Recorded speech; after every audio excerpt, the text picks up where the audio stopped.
this session, we're going to go far away from language models. We're going to go completely into domains that have not yet seen the breakthrough, but where it might come next, and really is much more than multimodal. It's about embodied models that actually do work in the real world. Robotics, self-driving cars. So it's a real pleasure to introduce Corina Gurau, who is currently at Airstreet Capital as a venture fellow, but who has until very recently been a research scientist at Wayve, one of the cool European self-driving car startups that have a very unique approach to world modeling and reinforcement learning for autonomous vehicles. So, Corina, the floor is yours.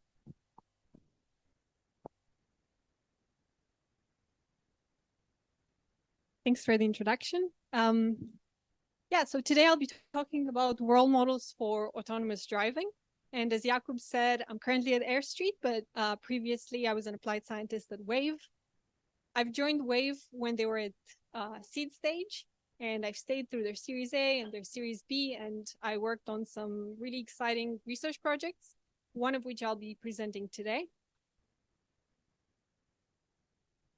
For those of you who don't know Wayve, Wayve is a self-driving car startup that pioneers AV 2.0. And what that means is that it bets on this idea that scale, large data, large compute will solve autonomous driving in a similar way that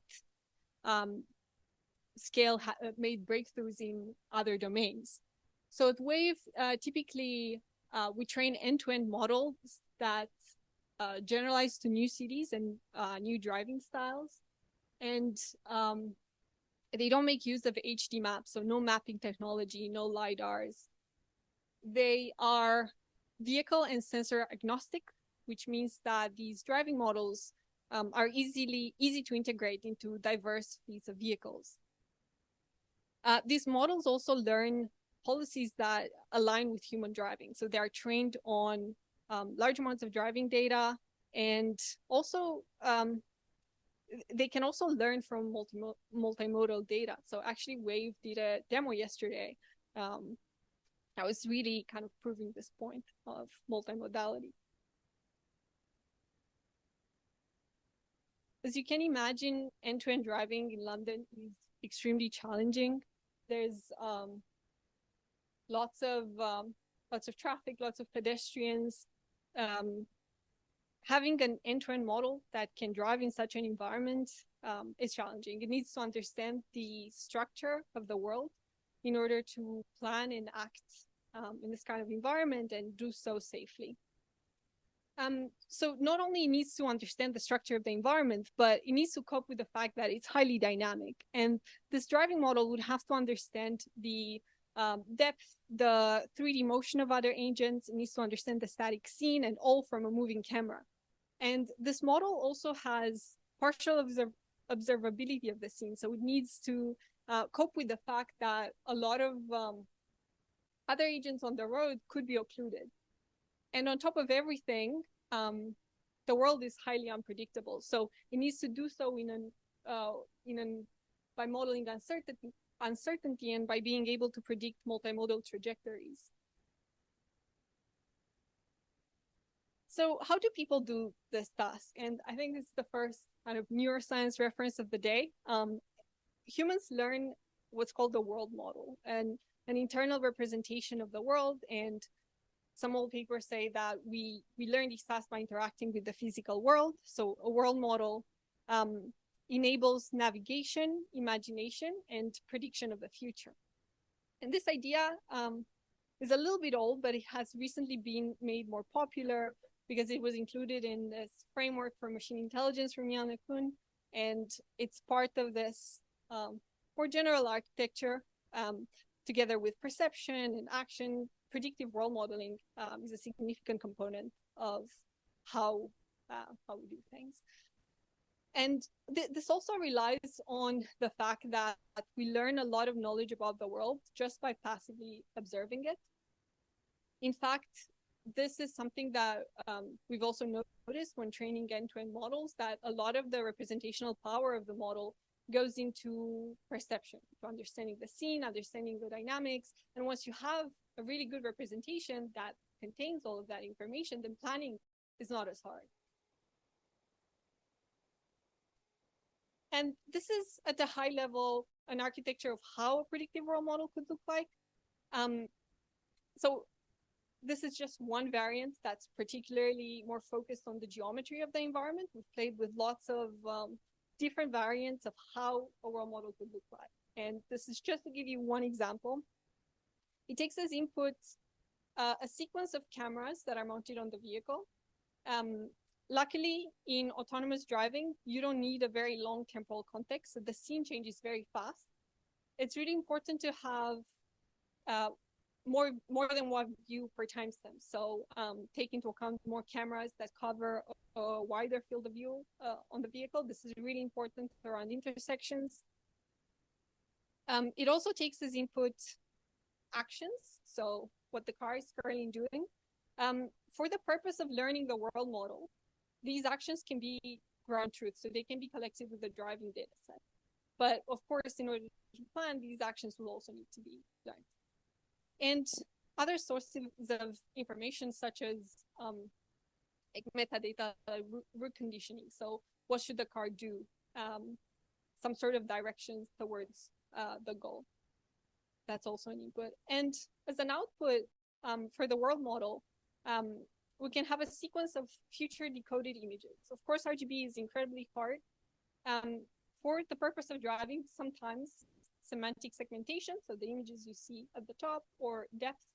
Well, having semantic segmentation and depth could be sufficient to learn a representation for driving. Yeah. So this model is able to predict the future motion of dynamic agents that are in the scene. It's conditioned on actions. It has spatial memory, so it can handle occlusions, reasons about the stochastic nature of the future. It is a probabilistic model. And it can easily be extended to predict actions. And I'll also touch a bit on this, on how we can have this model also learn driving trajectories. So I'll go through it bit by bit. So in the perception part, here any image tokenizer of choice could do. Like I said, the interesting thing about this model is that we want to model 3D geometry. So ultimately, driving is a robotics task, and in this variant, we looked at, can we learn a voxel grid of features? So the part of the goal of this encoder is to extract features from the image and place them in a voxel grid of features in front of the vehicle. If we have depth information, then we know exactly where to place the image features in the 3D world. And if we don't have depth information, then we can do something like this. We ask the network to reason over all possible depth values. So for each feature, we predict a probability distribution over a set of bins, and these bins correspond to different depth planes. So essentially, the model also every feature will have a distribution over depth, and then so the model really has the choice to place these features at the correct point in 3D space or spread the feature across space. And some voxels will have lots of features assigned to them. For instance, if there's overlap between the camera, while some other voxels will not have a lot of features assigned to them, for instance, at low depth. And we kind of aggregate these features in 3D space. Yeah, and so that's kind of the 3D representation of the input. The next bit does next state prediction. So this is where transformers can be put at work. Although in the original line of work that started this type of model, that was mastering Atari with discrete worlds.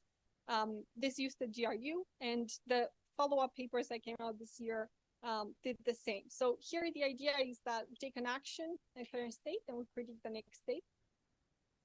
And each of these states are actually so modeled by two Gaussian distributions, a prior and a posterior.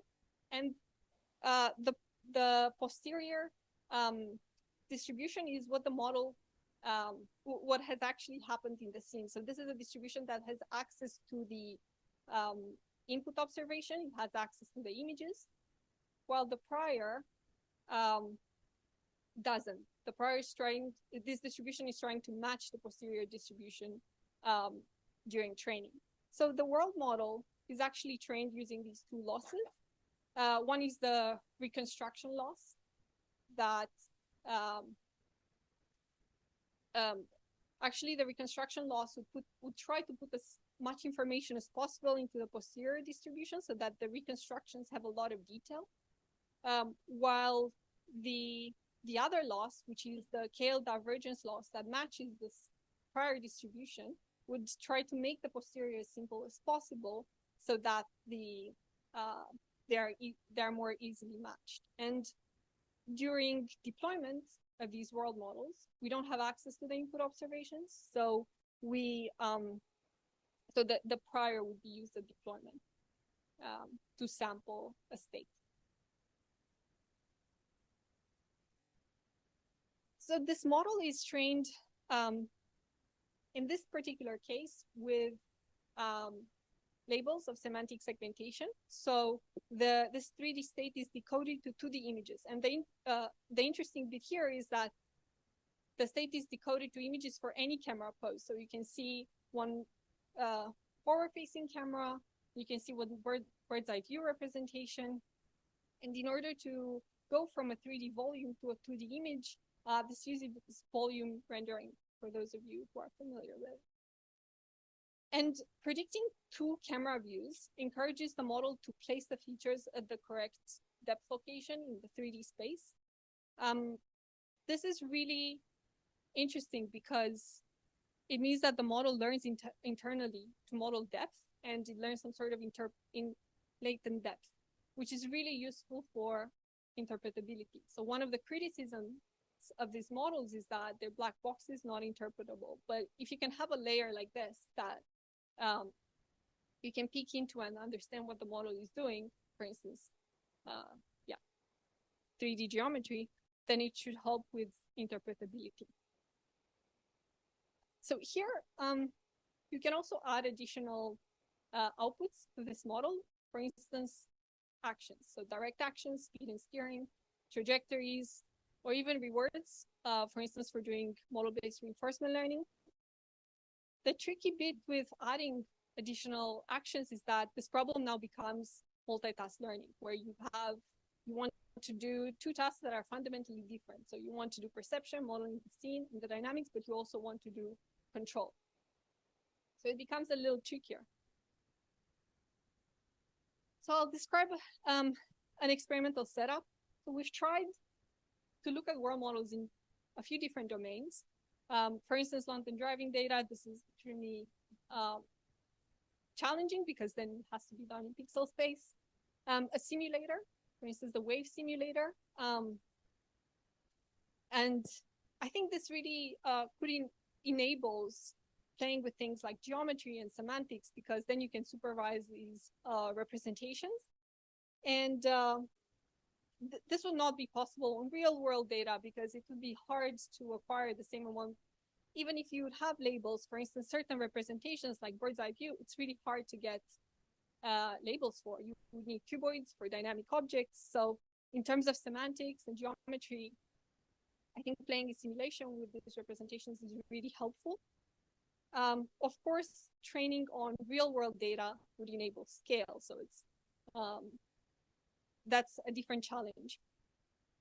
And Carla is an open source driving simulator that's commonly used in autonomous driving for benchmarking different models. Yeah, and here it's good to compare against other driving policies. So I wanted to go through a couple of learnings from simulation, and this is really useful for model development. So for instance, something that we've seen by training world models in simulation this particular architecture that is more focused on geometry are the following things. So the decodings for various camera poses are consistent. So here, really the model places places the features at the correct place in the 3D space, and it decodes to very consistent representations for any camera view.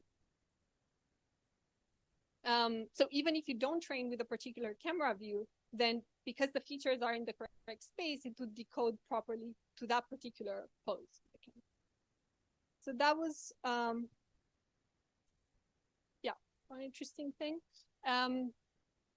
The other thing is that the model really is responsive to actions of the ego agent. So for instance, it's possible to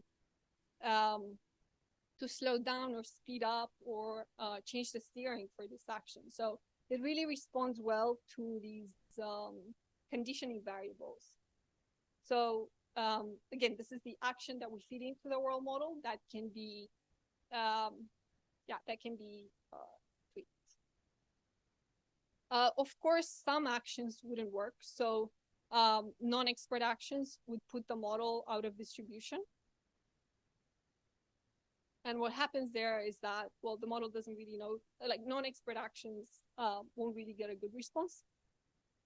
There is stochasticity in the predictive features. So for instance, at intersections, without any kind of conditioning on the route, the model can choose to go in any direction. And another interesting thing is that the model is robust to decoding for longer than it has been trained. But the question ultimately is, are these models useful for planning? And this is a paper from NeurIPS in December last year that shows that it's called model-based imitation learning for urban driving. It has an architecture similar to what I've been describing. It jointly learns a world model and the driving policy, and it's been evaluated in Carla. I think I'll skip this video and go to the next ones that illustrate the point. So basically, the model doesn't just imagine the future, it also acts in this simulated environment. For instance, and it's a probabilistic model. So if we sample one future, for instance, this future, the model imagines that the traffic light turns red and it stops. While in this other video,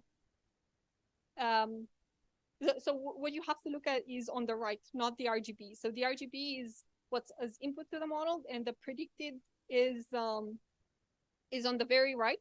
In one case, it stays stopped to the traffic light, while in the other case, it drives through. It's exactly the same model. And so here, this shows that if we would have 2 seconds of context, then it's enough for the model to learn 60 seconds of future prediction. So it really scales in that way. We'll let the video play.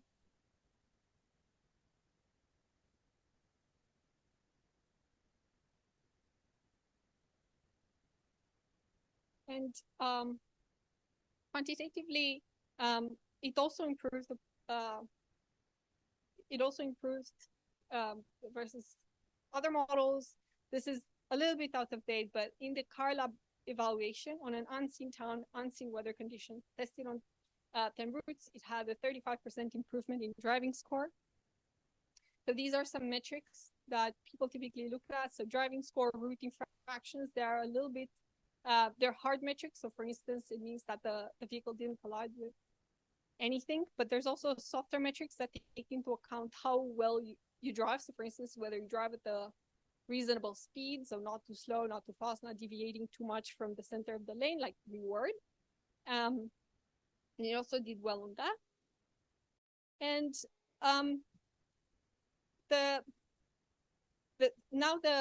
I guess the next iteration of world models moved away from the idea of having labels, completely doing it in RGB space, much more challenging. This action here is actually controlled by someone driving it. It's not the model driving it. So the model is conditioned on actions.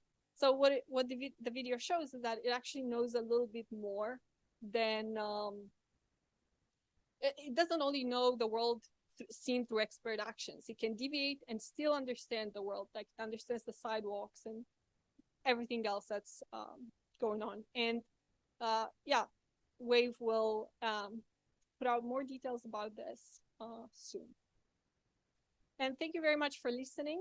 I wanted to say two more things. So the State of Air report from Airstreet is coming out in October. This is an annual report on research industry, geopolitics. It was really fun to read it every year, and lucky enough to get to write it. And Airstreet is investing in early stage AI first startups. So that's it for me. Thank you.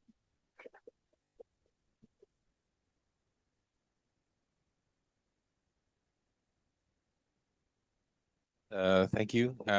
We have time for a few questions to the speaker. Is this the one running?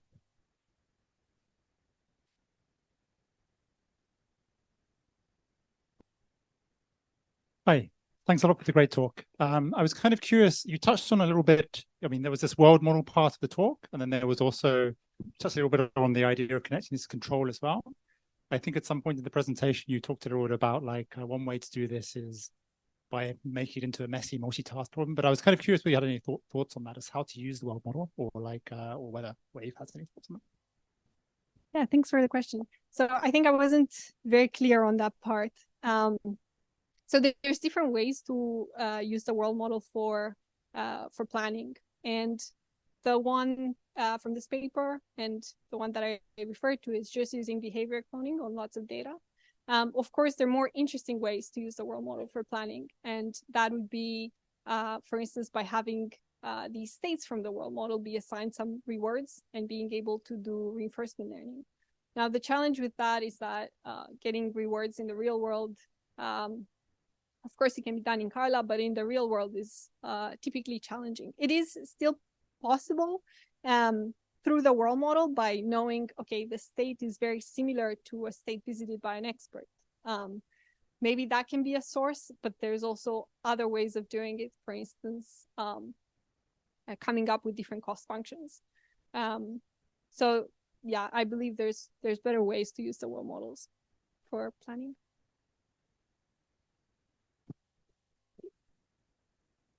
Thanks for an excellent talk. Very interesting. And as somebody who worked in robotics, I have to ask this. What about the reality gap? If you're training in simulation, how do you address that?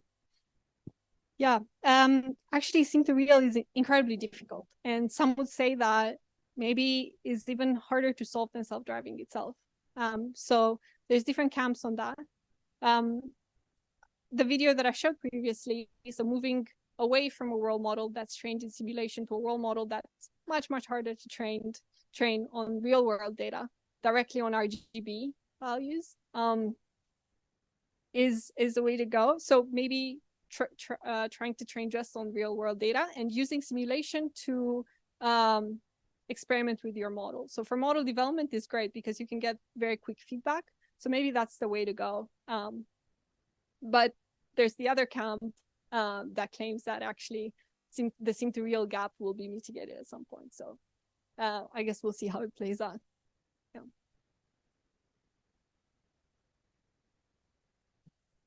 Thanks for the great talk. So in your world models, I understand the state transition probability function, but what's the reward function here then? There is no reward. Sorry, I wasn't clear. So this is behavior cloning, where you collect data with, you collect expert data and you train in a supervised way to predict the action. Okay. So this was just hypothetically speaking on if we were to do reinforcement learning, you would need a reward. All right, no, understand. Thank you.